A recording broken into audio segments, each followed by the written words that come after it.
और उसके बाद आर फॉर्म ने उसको एब्जॉर्ब किया, तो भी उसकी जो प्रॉपर्टी है कैप्सूल बनाने वाली वो डिस्ट्रॉय नहीं होती। इसीलिए बायोलॉजिकल सिस्टम का जो मोस्ट इंटरेस्टिंग मॉलिक्यूल है दैट इज द डीएनए।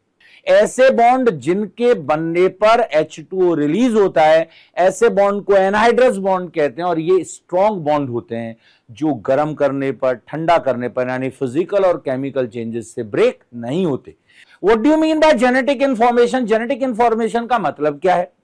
तो जेनेटिक इंफॉर्मेशन का मतलब है डीएनए के अंदर पाए जाने वाले न्यूक्लियोटाइड का सीक्वेंस। फिर आप कहोगे साहब फिर सबकी नोज अलग अलग क्यों होती है? किसी की तोते जैसी, किसी की पकौड़े जैसी, किसी के नथुने फूले हुए, अलग अलग टाइप की नोज तो सबकी अलग अलग है।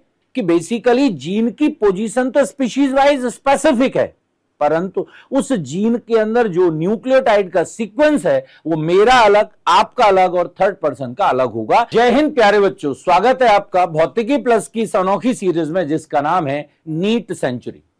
मैं डॉक्टर ब्रजेश लवानिया, आपका बॉटनी एजुकेटर, आपका स्वागत करता हूं। इस लेक्चर में मैं आपको डीएनए की कुछ यूनिक प्रॉपर्टीज बताऊंगा। यूनिक मतलब यूनिक, जो सिर्फ डीएनए में होती हैं और दूसरे किसी बायोमोलिक्यूल में नहीं होती। तो मेरे साथ बने रहिएगा आखिरी तक इस वीडियो लेक्चर में, और डीएनए की कुछ मैं आपको बेसिक यूनिक प्रॉपर्टीज बताऊंगा।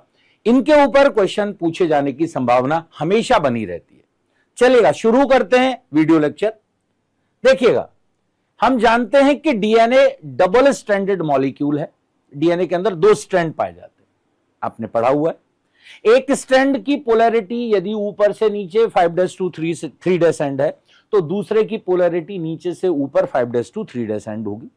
ये दोनों स्ट्रैंड एक दूसरे के एंटी पैरेलल होते हैं, साथ में कॉम्प्लीमेंट्री होते हैं। कॉम्प्लीमेंट्री का मतलब एक स्ट्रैंड में यदि एडेनिन है तो सामने वाले स्ट्रैंड में थाइमिन होगा, यदि थाइमिन है तो एडेनिन होगा, साइटोसिन है तो ग्वानिन होगा, ग्वानिन है तो साइटोसिन होगा।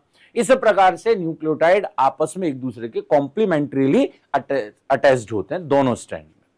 अब ध्यान से समझिए, डीएनए को हम क्या बोलते हैं? DNA most of the organism में जेनेटिक मटेरियल का काम करता है। तो इस जेनेटिक मटेरियल का मतलब क्या होता है? जेनेटिक मटेरियल का मतलब होता है ऐसा मटेरियल जिससे जीन बनी होती हैं या जो कैरेक्टर्स को एक्सप्रेस करने की पावर रखता है, उसको हम क्या बोलते हैं? Genetic material. हम ऐसा भी बोलते हैं जेनेटिक मटेरियल वो मटेरियल है जिसके अंदर जेनेटिक इंफॉर्मेशन पाई जाती है। मींस ऐसे समझिएगा कि आपका कोई कैरेक्टर आपके मदर फादर जैसा है, उससे रिजेंबल करता है। इसका मतलब है वो जो जेनेटिक मटेरियल है, वो जो जीन है या वो जो जेनेटिक इंफॉर्मेशन है, आपके मदर फादर से आपके अंदर आई है। इसीलिए आपका वो स्ट्रक्चर, आपकी वो प्रॉपर्टी आपके मदर या फादर से रिजेंबल करती है। इसका मतलब क्या हुआ? इसका मतलब हुआ कि डीएनए चूंकि जेनेटिक मटेरियल है, तो डीएनए के अंदर ही क्या पाया जाएगा? जेनेटिक इंफॉर्मेशन भी अवेलेबल होगी। तो यहां पर मैं आपको बता दूं कि जेनेटिक इंफॉर्मेशन का बेसिक मीनिंग क्या है। कई बार हम जेनेटिक इंफॉर्मेशन का मीनिंग ही नहीं समझते। भाई, जेनेटिक इंफॉर्मेशन का मीनिंग जब तक आपको नहीं आएगा तब तक आप इस प्रॉपर्टी को नहीं समझ सकते। जेनेटिक इंफॉर्मेशन का मतलब क्या समझिएगा? जेनेटिक इंफॉर्मेशन का मतलब होता है डीएनए में न्यूक्लियोटाइड का सीक्वेंस। थोड़ा मैं आपको और लिटिल बिट एक्सप्लेन करता हूं। जैसे मान लीजिएगा मैंने कहा कि ये मेरा पहला क्रोमोसोम है, फर्स्ट क्रोमोसोम। इसकी इस लोकेशन पर क्या प्रेजेंट है? मेरी नोज की शेप को डिटरमाइन करने वाली जीन है। इसका मतलब हुआ दुनिया के सारे ह्यूमंस में इसी क्रोमोसोम पर नोज की शेप को डिटरमाइन करने वाली जीन होगी। लेकिन हर ऑर्गेनिज्म की, हर ह्यूमन की नोज की शेप तो अलग अलग होती है। अब आप कहोगे जब सारी लोकेशन सेम है जीन की, तो सबकी नोज एक जैसी क्यों नहीं है? किसी की मोटी है, किसी की पकौड़े जैसी है, किसी की तोता जैसी है, किसी की लंबी नुकीली है। तो असल में इस नोज की शेप में डिफरेंस क्यों है? क्योंकि इस जगह पर जो डीएनए है, उस डीएनए में मेरे अंदर न्यूक्लियोटाइड का सीक्वेंस कुछ और है, आपके में कुछ और है, थर्ड पर्सन में कुछ और होगा। यानी जो जेनेटिक इंफॉर्मेशन है हमारे डीएनए के अंदर, वो एक दूसरे से वैरी कर रही है, अलग है। तो जी जेनेटिक इंफॉर्मेशन का बेसिक मतलब क्या हुआ? जेनेटिक इंफॉर्मेशन का बेसिक मतलब हुआ न्यूक्लियोटाइड का सीक्वेंस। अब यहां पर जब हम डीएनए में पहुंचते हैं, तो डीएनए में हमें 2 मॉलिक्यूल 2 स्ट्रैंड मिल रहे हैं डीएनए के। अब प्रश्न यह पैदा होता है कि डीएनए के इस स्ट्रैंड के न्यूक्लियोटाइड सीक्वेंस को हम जेनेटिक इंफॉर्मेशन काउंट करेंगे या इस वाले को? या दोनों स्ट्रैंड के जो न्यूक्लियोटाइड सीक्वेंस हैं वो जेनेटिक इंफॉर्मेशन कहलाते हैं। तो मैं आपको बता दूं, जेनेटिक इंफॉर्मेशन इनमें से सिर्फ एक ही स्ट्रैंड में होती है और उस स्ट्रैंड को हम नाम देते हैं क्या? उस स्ट्रैंड को नाम देते हैं अपन सेंस स्ट्रैंड। ध्यान से समझिएगा, उस स्ट्रैंड को हम क्या बोलते हैं? Sense strand. मान लीजिएगा मैंने इस स्ट्रैंड को सेंस स्ट्रैंड लिख दिया, इसका मतलब है इस स्ट्रैंड के न्यूक्लियोटाइड सीक्वेंस को ही हम जेनेटिक इंफॉर्मेशन कहेंगे, दूसरे वाले स्ट्रैंड के न्यूक्लियोटाइड सीक्वेंस को जेनेटिक इंफॉर्मेशन नहीं कहेंगे। यानी ये दूसरा स्ट्रैंड है वो क्या कहलाएगा? इसको बोलेंगे हम एंटी सेंस स्ट्रैंड। क्या बोलेंगे इसे? एंटी सेंस स्ट्रैंड कहेंगे। नाम से बहुत आसानी से आपको ये बात क्लियर हो जाएगी। भाई सेंस, जिसमें सेंस है यानी जिसके अंदर जेनेटिक इंफॉर्मेशन है उसे क्या बोलेंगे? Sense strand. और जिसके अंदर जेनेटिक इंफॉर्मेशन नहीं है, जो इसको सिर्फ स्टेबिलिटी प्रोवाइड कर रहा है, उसको क्या बोलेंगे अपन? एंटी सेंस स्ट्रैंड कहेंगे। अब प्रश्न यह पैदा होता है कि हम किसी डीएनए में कैसे जज करेंगे भाई कौन सा स्ट्रैंड सेंस स्ट्रैंड है और कौन सा एंटी सेंस स्ट्रैंड है? पता चला मैं दूसरे लेक्चर में कभी पढ़ा रहा हूं तो इसको सेंस लिख दिया तो इसको एंटी सेंस लिखूंगा। यह कंफर्म है कि डीएनए के दो स्ट्रैंड में से एक ही स्ट्रैंड सेंस स्ट्रैंड होता है और दूसरा एंटी सेंस। हालांकि आज तक साइंस में कोई ऐसी टेक्निक और कोई ऐसा क्लू नहीं है जो देख करके ये बता दे कि कौन सा स्ट्रैंड सेंस है और कौन सा एंटी सेंस है। तो आप कहोगे सर फिर पता कैसे चलता है, हम डिसाइड कैसे करते हैं और कब करते हैं? तो यह बात जानना जरूरी है। एक्चुअल में कोई डीएनए जब ट्रांसक्रिप्शन करता है, ट्रांसक्रिप्शन का मतलब क्या? डीएनए से जब आरएनए बनता है उस प्रोसेस को ट्रांसक्रिप्शन कहते हैं।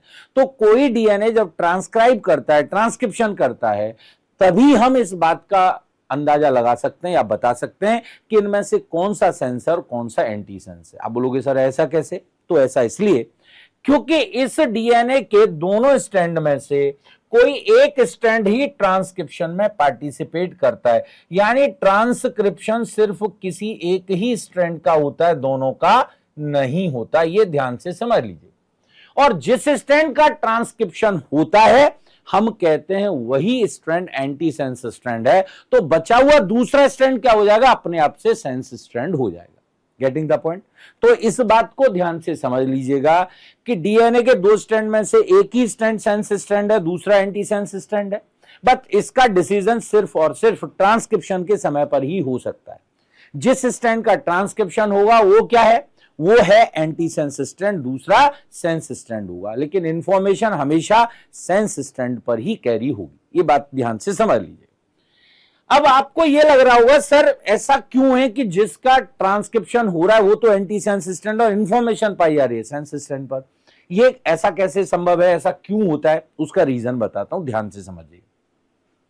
चाहे प्रोसेस रेप्लिकेशन हो चाहे ट्रांसक्रिप्शन हो, जिस स्ट्रैंड के ऊपर नया स्ट्रैंड बनता है वो उस स्ट्रैंड का कॉम्प्लीमेंट्री होता है। कॉम्प्लीमेंट्री का मतलब साइटोसिन के आगे ग्वानिन आएगा, ग्वानिन के आगे साइटोसिन आएगा, थाइमिन के आगे यूरेसिल आएगा, थाइमिन के आगे एडेनिन आएगा और एडेनिन के आगे यूरेसिल आएगा।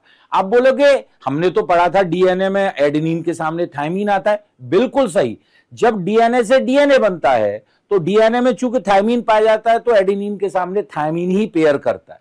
लेकिन जब डीएनए से आरएनए बनता है जिसको हम ट्रांसक्रिप्शन कहते हैं, उसके अंदर डीएनए से जब आरएनए बनता है तो बनने वाले स्ट्रैंड में एडेनिन के सामने पेयर में कायदे में थाइमिन आना चाहिए, तो वहां थाइमिन की जगह पर यूरेसिल आ जाता है। बस इतना सा अंतर होता है। तो ध्यान से समझिएगा, मैं इस बात को प्रूव करने वाला हूं कि डीएनए में क्यों एंटी सेंस स्ट्रैंड का ट्रांसक्रिप्शन होता है, उसका रीजन समझ लीजिए।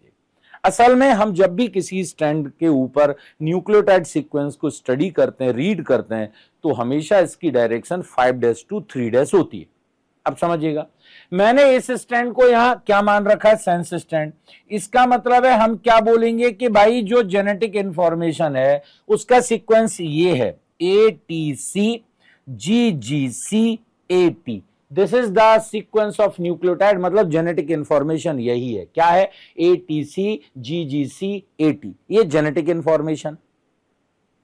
अब मान लीजिएगा एक बार को मैं ये मान लूं कि ट्रांसक्रिप्शन सेंस स्ट्रैंड से हो रहा है। ऐसा होता नहीं है, लेकिन मान लूं ऐसा होता है, तो बताइए इससे जो आरएनए बनेगा, इसके ट्रांसक्रिप्शन से जो आरएनए बनेगा वो आरएनए क्या बनेगा ये बताना है आपको, ध्यान से समझिएगा। अभी मैंने बोला ट्रांसक्रिप्शन में बनने वाला जो स्ट्रैंड होता है वो जिस स्ट्रैंड से बन रहा है उसका क्या होता है, कॉम्प्लीमेंट्री होता है। तो देखिए ए के सामने यहां क्या लगना चाहिए, आना चाहिए, यदि डीएनए बन रहा होता तो क्या आना चाहिए था, थायमीन, लेकिन यहां का आएगा यूरेसिल, क्योंकि आरएनए में थायमीन नहीं होता। तो ध्यान से समझिएगा, डीएनए में से थायमीन हटा के यूरेसिल मत जोड़ रहे हैं, डीएनए के जिस स्टैंड पर नया स्टैंड बन रहा है उस नए स्टैंड में, चूंकि वो आरएनए का स्टैंड है, उसमें जहां एडेनिन के सामने कायदे में थायमीन आना चाहिए वहां क्या आता है, वहां यूरेसिल आता है।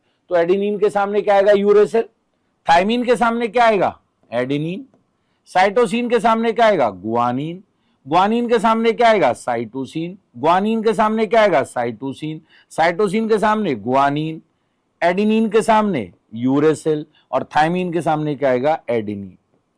अब मुझे बताइए यदि मैं इस स्ट्रैंड को आरएनए मान लूं, इस स्ट्रैंड को मान लीजिएगा मैंने आरएनए मान लिया, तो इस आरएनए में बताइए इंफॉर्मेशन क्या है। हमेशा कहां से कहां पढ़ते हैं, 5' to 3', तो यहां 5' to 3' में आरएनए की इंफॉर्मेशन पढ़िए क्या है, AUG CCG AU, क्या इंफॉर्मेशन यही थी, इंफॉर्मेशन थी तो ATC GGC AT, ये तो इंफॉर्मेशन आई नहीं। तो असल में ट्रांसक्रिप्शन यदि सेंस स्टैंड से होगा तो जो इंफॉर्मेशन हो वो इंफॉर्मेशन एमआरएनए के ऊपर लोड ही नहीं हो सकती, इसीलिए ट्रांसक्रिप्शन कभी भी सेंस स्टैंड से नहीं होता। अब देखिए, अब जैसा होता है हम उसको देखें, तो मैंने बताया ट्रांसक्रिप्शन किससे होता है, एंटी सेंस स्टैंड से। तो एंटी सेंस स्टैंड से यदि ट्रांसक्रिप्शन होगा तो इस पर इंफॉर्मेशन वही लोड होगी जो एक्चुअल में डीएनए के अंदर है। देखिएगा इसके ऊपर जब इंफॉर्मेशन देखें तो क्या इंफॉर्मेशन होगी, देखिए टी के सामने क्या आएगा, ए के सामने क्या आएगा, यू, जी के सामने क्या आएगा, सी के सामने क्या आएगा, जी, सी के सामने क्या आएगा, जी के सामने क्या आएगा, सी, टी के सामने क्या आएगा, ए, और ए के सामने क्या आएगा, यू। अब देखिएगा 5' से 3' एंड की तरफ सीक्वेंस को पढ़िएगा, न्यूक्लियोटाइड क्या आएगा, AUC, यहां क्या था देखिए ATC, तो सिर्फ थायमीन यूरेसिल ने रिप्लेस किया, बाकी पूरी इंफॉर्मेशन वैसी है जैसी सेंस स्टैंड पर है। देखिएगा AUC GGC GGC AU AT, तो सिर्फ थायमीन रिप्लेस हुआ, बाकी पूरा सीक्वेंस जैसा सेंस स्टैंड में वैसा ही यहां पर लोड हुआ। इसका मतलब ये जो ट्रांसक्रिप्शन है इससे बनने वाला इंफॉर्मेशन या इससे बनने वाला आरएनए, इसके ऊपर जो इंफॉर्मेशन है वो करेक्ट लोड हुई है। तो इस बात को ध्यान से समझ लीजिएगा, ये दो बहुत यूनिक बातें हैं, गड़बड़ करते हैं बच्चे। पूछा जाता है कि डीएनए के किस स्टैंड में जेनेटिक इंफॉर्मेशन होती है, तो सेंस स्टैंड में, लेकिन पूछा जाए किस स्टैंड का ट्रांसक्रिप्शन होता है तो आप बोलोगे एंटी सेंस स्टैंड का। ये बहुत ही यूनिक प्रॉपर्टी है जो दूसरे किसी और मॉलिक्यूल के अंदर प्रेजेंट नहीं होती। ध्यान रहे कि यदि रेप्लिकेशन में पूछ रहा है तो दोनों स्टैंड से नया स्टैंड बनता है डीएनए का, लेकिन ट्रांसक्रिप्शन की बात करेगा तो दोनों स्टैंड से नया आरएनए का स्टैंड नहीं बनता, केवल एंटी सेंस स्टैंड से ही बनता है। ओके, अब हम इसकी दूसरी एक और यूनिक प्रॉपर्टी की बात करना चाह रहे हैं, ध्यान से समझिएगा। अगली इसकी जो यूनिक प्रॉपर्टी है दूसरी, उसका नाम है डीनेचुरेशन एंड रीनेचुरेशन। ध्यान से समझिएगा, denaturation and renaturation. Denaturation word आपने प्रोटीन के अंदर सुना होगा, प्रोटीन को हम गर्म करते हैं तो उसका डीनेचुरेशन हो जाता है। देखिए ध्यान से समझिएगा, वैसी ही एक प्रॉपर्टी इसमें भी पाई जाती है डीएनए में, डीनेचुरेशन की। आप बोलोगे अब आप तो कह रहे थे ये यूनिक प्रॉपर्टी है, ये तो प्रोटीन में भी होती है। जी हां, ये सही बात है कि प्रॉपर्टी डीएनए में जैसी होती है डीनेचुरेशन की, वैसी प्रोटीन में भी होती है डीनेचुरेशन की, लेकिन जो रीनेचुरेशन वाली प्रॉपर्टी है वो केवल और केवल डीएनए में होती है। प्रोटीन को आपने एक बार गर्म कर दिया, आप दोबारा उसको ठंडा करेंगे तो क्या प्रोटीन वापस वैसी हो जाएगी? नहीं होती, प्रोटीन वैसी वापस नहीं होगी। लेकिन डीएनए में एक खास बात है, ध्यान से समझ लीजिएगा। क्या खास बात है? जैसे मैंने डीएनए के 2 स्ट्रैंड यहां पर लिखे, मान लीजिएगा इसको मैंने इधर से 5'2'3' लिखा, तो ये इधर से 5'2'3' होगा। इसके ऊपर ये न्यूक्लियोटाइड्स आपस में जुड़े हुए हैं, किससे? हाइड्रोजन बॉन्ड से। ये आपको बताया जाता है कि 2 अलग अलग स्ट्रैंड के न्यूक्लियोटाइड हमेशा कैसे जुड़े होते हैं? हाइड्रोजन बॉन्ड से। हालांकि यहां हाइड्रोजन बॉन्ड से जो न्यूक्लियोटाइड्स जुड़े होते हैं उनके अंदर बॉन्ड का नंबर भी अलग अलग होता है, ये आपने पढ़ा होगा। ए और टी के बीच में कितने हाइड्रोजन बॉन्ड होते हैं? 2। और सी और जी के बीच में कितने हाइड्रोजन बॉन्ड होते हैं? 3। ये बात आपने पढ़ी होगी। तो वो मैंने यहां पर 2 और 3 बॉन्ड दिखाए नहीं है, मैं सिर्फ ये बता रहा हूं कि डीएनए के दोनों स्ट्रैंड आपस में कौन से बॉन्ड से जुड़े हुए हैं? हाइड्रोजन बॉन्ड से। तो ये कौन से बॉन्ड है? हाइड्रोजन बॉन्ड है। लेकिन एक स्ट्रैंड के 2 न्यूक्लियोटाइड जैसे थायमिन और एडेनिन है, ये किससे जुड़े होंगे? ये फॉस्फोडाइएस्टर बॉन्ड से जुड़े होते हैं।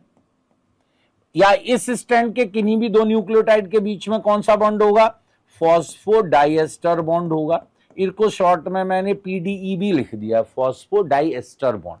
तो कुल मिलाकर के डीएनए में 2 तरह के बॉन्ड हैं। फॉस्फोडाइएस्टर बॉन्ड जो किसी स्ट्रैंड के 2 सक्सेसिव न्यूक्लियोटाइड को आपस में जोड़ रहा है, लेकिन एक स्ट्रैंड के न्यूक्लियोटाइड अपने सामने वाले एंटी पैरेलल कॉम्प्लीमेंट्री स्ट्रैंड के साथ भी जुड़े हुए हैं। ये बॉन्ड कौन से हैं? हाइड्रोजन बॉन्ड है। यहां मैंने नंबर नहीं दिखाया है। अब मैं खास बात बता रहा हूं, ध्यान से समझिएगा। यदि इस डीएनए को हम क्या करें? गर्म करें, इसका क्या करें? हम हीटिंग करें। और हीटिंग भी कितने टेम्परेचर तक करें? इसकी हीटिंग करें अप टू मेल्टिंग पॉइंट। हर डीएनए का हालांकि मेल्टिंग पॉइंट अलग अलग होता है, बट जनरली डीएनए 90 से लेकर 100 डिग्री के बीच में मेल्टिंग पॉइंट शो करते हैं। अब यहां पर मेल्टिंग पॉइंट तक जब हम गर्म करते हैं तो इस प्रोसेस को बोलते हैं डीनेचुरेशन। लेकिन ध्यान रखें, इस पॉइंट पर जाकर के इनकी मेल्टिंग हो जाती है। मेल्टिंग वर्ड का मतलब क्या है वो ध्यान से समझ लिए। मेल्टिंग वर्ड का मतलब है यहां पर कि ये जो डीएनए मॉलिक्यूल्स होते हैं इनके दोनों स्ट्रैंड एक दूसरे से सेपरेट हो जाते हैं। ये डीएनए का स्ट्रैंड अलग हो जाएगा और दूसरा जो डीएनए का स्ट्रैंड है ये भी अलग हो जाएगा। ये दोनों डीएनए स्ट्रैंड एक दूसरे से अलग हो जाते हैं। तो मेल्टिंग का मतलब यहां कुछ और नहीं बल्कि इन दोनों डीएनए स्ट्रैंड का एक दूसरे से सेपरेट हो जाना, यही मेल्टिंग कहलाता है। इसको क्या बोलेंगे अपन? इसे मेल्टिंग कहेंगे। तो मेल्टिंग में क्या होगा? मेल्टिंग में सिर्फ और सिर्फ इनके बीच में जो हाइड्रोजन बॉन्ड है वही ब्रेक होते हैं। ये फॉस्फोडाइएस्टर बॉन्ड कभी ब्रेक नहीं होते। क्यों? क्योंकि फॉस्फोडाइएस्टर बॉन्ड एनहाइड्रस बॉन्ड ने जब ये बने थे फॉस्फोडाइएस्टर बॉन्ड तो इनके बीच में से H2O रिलीज हुआ था। ऐसे बॉन्ड जिनके बनने पर H2O रिलीज होता है ऐसे बॉन्ड को एनहाइड्रस बॉन्ड कहते हैं। और ये स्ट्रॉन्ग बॉन्ड होते हैं जो गर्म करने पर, ठंडा करने पर यानी फिजिकल और केमिकल चेंजेस से ब्रेक नहीं होते। ये सिर्फ तभी ब्रेक हो सकते हैं जब कोई एंजाइम इनके ऊपर एक्ट करे, न्यूक्लियस एंजाइम। समझ गए ना? तो चूंकि ये फॉस्फोडाइएस्टर बॉन्ड स्ट्रॉन्ग बॉन्ड है, ये गर्म करने पर ब्रेक नहीं होते, इसीलिए इनको हम क्या बोलते हैं? स्ट्रॉन्ग बॉन्ड कहते हैं। अब हमने मेल्टिंग पॉइंट तक डीएनए को गर्म किया, दोनों स्ट्रैंड सेपरेट हो जाएंगे क्योंकि बीच के हाइड्रोजन बॉन्ड ब्रेक हो जाएंगे। इस प्रोसेस को बोलते हैं डीनेचुरेशन। ये तो औरों में भी हो सकता है डीनेचुरेशन, जैसे प्रोटीन का होता है, परंतु इसकी सबसे इंपॉर्टेंट जो बात बताने जा रहा हूं वो ध्यान से समझ लीजिएगा। वो ये है कि इनमें न सिर्फ डीनेचुरेशन होता है बल्कि हम इन स्ट्रैंड को वापस से स्लोली कूल करें, इनकी स्लो कूलिंग करें दोनों स्ट्रैंड की, तो क्या होगा? स्लो कूलिंग करने पर ये दोनों पास पास आ जाएंगे। इस प्रोसेस को बोलते हैं रीनेचुरेशन। क्या बोलते हैं इसे? रीनेचुरेशन कहेंगे। यानी दोनों डीएनए के स्ट्रैंड जैसे पहले थे यूनाइटेड वैसे ही यूनाइट हो जाएंगे। इसका एक नाम और कहीं कहीं यूज होता है, एनीलेशन। क्या बोलते हैं इसे? एनीलेशन। मतलब क्या है? ये दोनों जो डीएनए के स्ट्रैंड है जैसे पहले थे वापस से यूनाइट होकर के वैसे ही बन जाएंगे। ये ध्यान से समझ लीजिएगा। तो जैसा डीएनए था पहले वैसा ही डीएनए मॉलिक्यूल एज सच बन जाएगा। ये डीएनए मॉलिक्यूल जैसा था वैसा बन गया, दोबारा से हाइड्रोजन बॉन्ड इनके बीच में फिर बन गए। और इंपॉर्टेंट बात इसमें एक और है कि जैसी प्रॉपर्टीज पेरेंटल डीएनए स्ट्रैंड में थी, डीनेचुरेशन और रीनेचुरेशन के बाद डीएनए जो बनेगा उसमें नो चेंज इन प्रॉपर्टीज में कोई चेंज नहीं आएगा। जैसी जेनेटिक इंफॉर्मेशन पहले थी वही सेम जेनेटिक इंफॉर्मेशन डीएनए के अंदर अभी भी रहेगी। तो ये है कहानी किसकी, डीएनए के अंदर डीनेचुरेशन और रीनेचुरेशन की।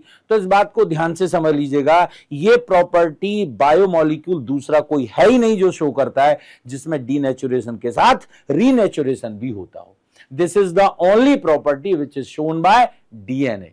आपने देखा होगा, आपने एक एक्सपेरिमेंट पढ़ा होगा जिसका नाम है ट्रांसफॉर्मेशन एक्सपेरिमेंट। उसमें S3 को जब हम गर्म करते हैं, गर्म करके ठंडा करते हैं, फिर R सेकंड उसके साथ मिलाते हैं, तो R सेकंड उस S3 के उस डीनेचुरेशन के बाद रीनेचुरेशन के बाद जो डीएनए होता है उसी को तो एब्जॉर्ब करता है। और R सेल जो होती है, रफ टाइप के जो बैक्टीरिया होते हैं वो अपने ऊपर एक पॉलीसैकेराइड का क्या बना लेते हैं, कैप्सूल बना लेते हैं। यानी जो प्रॉपर्टी S3 के डीएनए में थी उसको गर्म किया हमने, गर्म करके ठंडा किया और उसके बाद आर फॉर्म ने उसको एब्जॉर्ब किया, तो भी उसकी जो प्रॉपर्टी है कैप्सूल बनाने वाली वो डिस्ट्रॉय नहीं होती। क्यों? क्योंकि डीएनए को गर्म करने के बाद ये हम ठंडा करें, डीनेचर करने के बाद रीनेचर कर लें, तो जैसा डीएनए पहले था, जैसी प्रॉपर्टी वाला, वैसा ही डीएनए डीनेचुरेशन और रीनेचुरेशन के बाद भी रहता है। ऐसी यूनिक प्रॉपर्टी वाला कोई दूसरा मॉलिक्यूल नहीं है। इसीलिए बायोलॉजिकल सिस्टम का जो मोस्ट इंटरेस्टिंग मॉलिक्यूल है that is the DNA. Thank you. जय हिंद।